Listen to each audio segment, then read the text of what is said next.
شروع اللہ کا نام لے کر جو بڑا مہربان نہایت رحم والا ہے۔ نون، قلم کی اور جو کچھ لکھنے والے لکھتے ہیں اس کی قسم کہ اے پیغمبر صلی اللہ علیہ وآلہ وسلم، تم اپنے پروردگار کے فضل سے دیوانے نہیں ہو، اور بے شک تمہارے لیے بے انتہا اجر ہے، اور یقیناً تم اخلاق کے اعلی مرتبے پر ہو۔ سو ان قریب تم بھی دیکھ لو گے اور یہ کافر بھی دیکھ لیں گے کہ تم میں سے کون دیوانہ ہے۔ تحقیق تمہارا پروردگار اس کو بھی خوب جانتا ہے جو اس کے رستے سے بھٹک گیا، اور ان کو بھی خوب جانتا ہے جو سیدھے رستے پر چل رہے ہیں۔ تو تم جھٹلانے والوں کا کہا نہ ماننا۔ یہ لوگ چاہتے ہیں کہ تم نرمی اختیار کرو تو یہ بھی نرم ہو جائیں، اور کسی ایسے شخص کے کہے میں نہ آ جانا جو بہت قسمیں کھانے والا ہے، ذلیل ہے، شرارت سے اشارے کرنے والا، لگائی بجھائی کرنے والا، مال دینے میں بڑا بخیل، حد سے بڑھا ہوا بدکار، سخت خو اور اس کے علاوہ بدذات ہے، اس سبب سے کہ مال اور بیٹے رکھتا ہے۔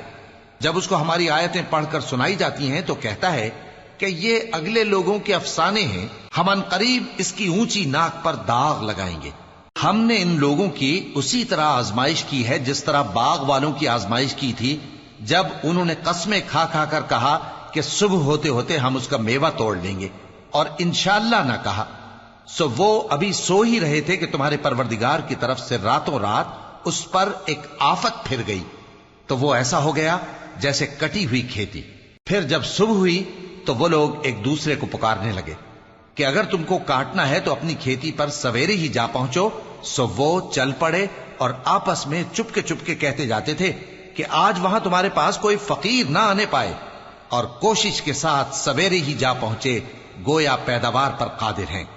پھر جب انہوں نے باغ کو دیکھا تو ویران، کہنے لگے کہ ہم رستہ بھول گئے ہیں، نہیں بلکہ ہم بے نصیب ہو گئے۔ ایک جو ان میں سمجھدار تھا بولا، کیا میں نے تم سے نہیں کہا تھا کہ تم تسبیح کیوں نہیں کرتے؟ دوسرے کہنے لگے کہ ہمارا پروردگار پاک ہے، بے شک ہم ہی قصوروار تھے۔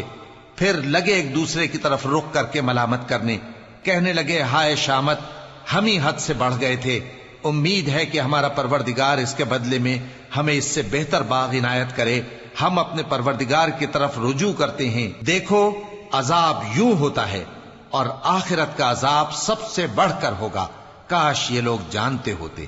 پرہیزگاروں کے لیے ان کے پروردگار کے ہاں نعمت کے باغ ہیں۔ کیا ہم فرما برداروں کو نافرمانوں کی طرح نعمتوں سے محروم کر دیں گے؟ تمہیں کیا ہو گیا ہے؟ کیسی تجویزیں کرتے ہو؟ کیا تمہارے پاس کوئی کتاب ہے جس میں یہ بات پڑھتے ہو کہ جو چیز تم پسند کرو گے وہ تم کو ضرور ملے گی؟ یا تم نے ہم سے قسمیں لے رکھی ہیں جو قیامت کے دن تک چلی جائیں گی کہ جو کچھ تم طے کر لو گے وہ تمہارا ہوگا؟ ان سے پوچھو کہ ان میں سے کون اس کا ذمہ لیتا ہے؟ کیا اس قول میں ان کے کچھ شریک ہیں؟ اگر یہ سچے ہیں تو اپنے شریکوں کو لے آئیں۔ جس دن پنڈلی سے کپڑا اٹھا دیا جائے گا اور کفار سجدے کے لیے بلائے جائیں گے، پھر وہ سجدہ نہ کر سکیں گے، ان کی آنکھیں جھکی ہوئی ہوں گی اور ان پر ذلت چھا رہی ہوگی، حالانکہ پہلے اس وقت سجدے کے لیے بلائے جاتے تھے جبکہ وہ صحیح و سالم تھے۔ سو مجھ کو اس کلام کے جھٹلانے والوں سے سمجھ لینے دو، ہم ان کو آہستہ آہستہ ایسے طریق سے پکڑیں گے کہ ان کو خبر بھی نہ ہوگی، اور میں ان کو مہلت دیے جاتا ہوں، میرا داؤں بڑا مضبوط ہے۔ اے نبی، کیا تم ان سے کچھ معاوضہ مانگتے ہو کہ ان پر تاوان کا بوجھ پڑ رہا ہے، یا ان کے پاس غیب کی خبر ہے کہ اسے لکھتے جاتے ہیں؟ سو اپنے پروردگار کے فیصلے کا انتظار کیے رہو، اور مچھلی کا لقمہ ہونے والے یونس کی طرح نہ ہونا کہ انہوں نے اپنے رب کو پکارا جبکہ وہ دل ہی دل میں گھٹ رہے تھے۔ اگر ان کے پروردگار کی مہربانی ان کو نہ سنبھال لیتی تو وہ چٹیل میدان میں ڈال دیے جاتے مذموم حالت میں۔ پھر ان کے پروردگار نے ان کو برگزیدہ کر کے نیکوکاروں میں شامل کر لیا۔ اور کافر جب یہ نصیحت کی کتاب سنتے ہیں تو یوں لگتے ہیں کہ تم کو اپنی نگاہوں سے پھسلا دیں گے، اور کہتے ہیں کہ یہ تو دیوانہ ہے۔ اور لوگوں، یہ قرآن تمام جہانوں کے لیے نصیحت ہے۔